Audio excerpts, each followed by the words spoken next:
Hey, blessings and welcome to today's Law Enforcement Daily Devotional. Today we're in Philemon and 1 Timothy chapters 1 through 3. I'm just going to give you a quick recap of Philemon. You read it already, but Philemon was a leader of a house church in Colossia, Colossae, Colossia, where we get the book Colossians from.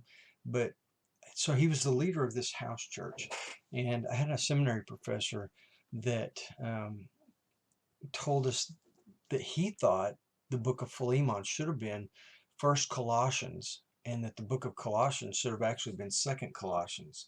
And I always thought that was such an interesting take, because in Colossians, Paul references an earlier letter. And anyway, this professor thought that this was the earlier letter. And I just always thought that was really cool. But anyway, uh, Onesimus was the slave of Philemon. And Onesimus, if I'm saying it right, fled to Rome. And a lot of slaves who left or escaped from their masters would go to Rome, and you could basically hide in plain sight in this huge city. And so you were right there in a metropolis. You could get jobs, you could work, you could find housing, but you could also stay hidden. So he goes there, and lo and behold, of all the people to run into, he finds Paul. And I'm sure this was a divine appointment, a divine meeting. And he stays with Paul, and he becomes a Christian and a helper of Paul, to the point where Paul, who had already written and already knew about this church at Colossia, Paul knew Philemon, the leader of that church, and when he put two and two together that, hey, this is Philemon's slave, he wanted to restore that relationship. And he used this letter as an opportunity to show all the churches in the area how we should treat each other. I mean, from the slave owner to the slave, it shouldn't be that slave and slave owner relationship. It should be Christian brothers relationship. That family relationship and that family tie in Christ should be above all relationships, whether they're job related or family related. Love the whole letter where Paul's trying to just restore this relationship. Um, it's a good read, one small chapter, and then we get into First Timothy. In First Timothy, Paul's writing to Timothy, asking him to stay at this church in Macedonia and to lead this church, because they're not. It sounds like they're not quite ready to be released to lead themselves. We've seen some problems with other churches that the reason why Paul has to write to churches like Corinthians is because of the things that were going on in that church, and the leadership wasn't addressing the problems. So to me, it's almost like Paul's saying, hey, Timothy, stay there in Macedonia, and let's make sure that church is ready. Make sure that leadership is ready to take on their role before we leave them to themselves. Um, Paul's just being a good steward, with the church. He cares for them, and he wants them to walk this path in a worthy manner. He doesn't want them to go off to the right or the left or to backslide. He wants them to be able to be a church that can operate day to day as a church, even to the point where they're producing fruit. And Paul talks about that. Yesterday he said, man, I'm so glad to hear the report that you're producing fruit in love, and you're producing fruit in a worthy manner. But anyway, in verse 8, to me, I just absolutely love this verse. I took this verse out. I mean, this is a verse that I myself am going to hang on to for a while. But basically what it tells us is that Paul says the law is only good for those who are still living in the flesh.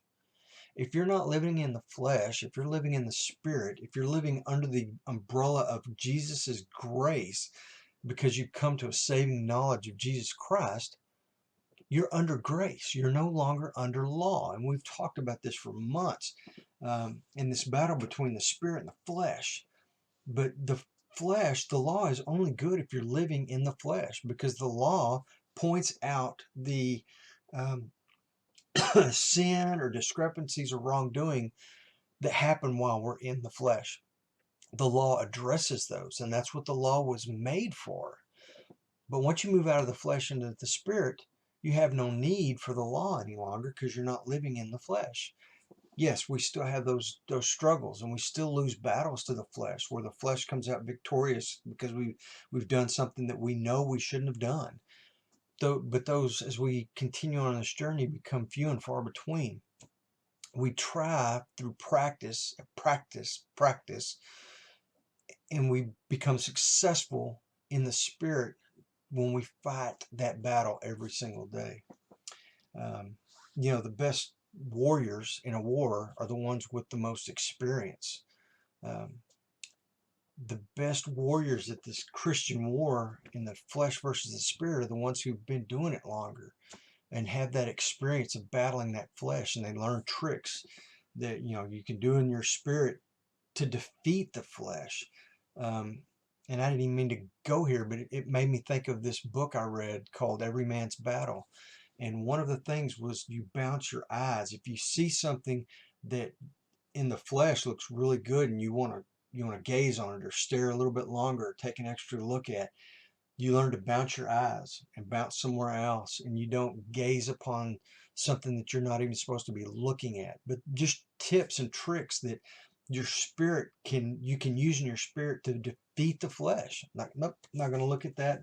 That's going to make my mind go places I don't want to go, and then you just forget about it and you move on somewhere else and do something else. But anyway, so 113, Paul confesses that even he has been a person who's lived in this flesh. I say even he. Paul goes on to say, of all the sinners of the world, I was the chief sinner. Not just that.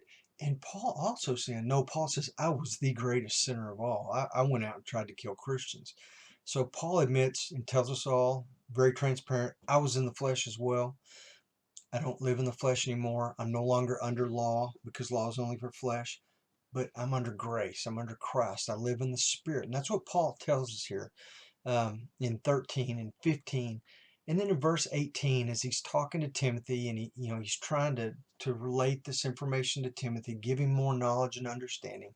He tells Timothy, and I love this, another one I'll take away, fight the good fight. We're going to be in this battle every day against the spirit and the flesh. Fight the good fight. Reflect Christ in everything that you do. Be an image bearer of God. Be a good Christian and produce fruit and spread seeds. That's fighting the good fight every single day. Verse 19, he says, keep the faith and a good conscience. These are the things that will sustain you day to day in your daily fight, your daily struggle. Keep the faith and have a clear conscience. Don't do anything that's going to muddy your conscience or make your mind go places you don't want to go. Remember, take every thought captive to the obedience of Christ. That's one of our tools that we use in this fight. That's, in the tool belt when you grab your baton or you grab an intermediate weapon. Taking every thought captive is one of those tools. Bouncing your eyes is one of those tools. We have a lot of things that we can use.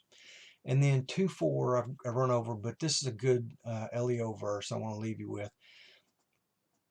This verse helps us to keep a good perspective on judging when we go on calls and we go to that family violence and we catch that kid selling drugs again for the fourth or fifth time. And we're dealing with people that just, our minds begin to tell us they're reprobates.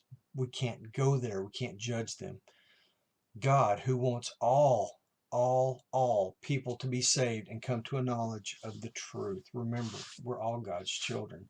And that's why he tells us to have grace and mercy and compassion. That's why Jesus lived that stuff out. Tomorrow we're going to be in 1 Timothy chapter 4 through 6, and we're going to read the book of Titus. So be safe, and I'll see you tomorrow.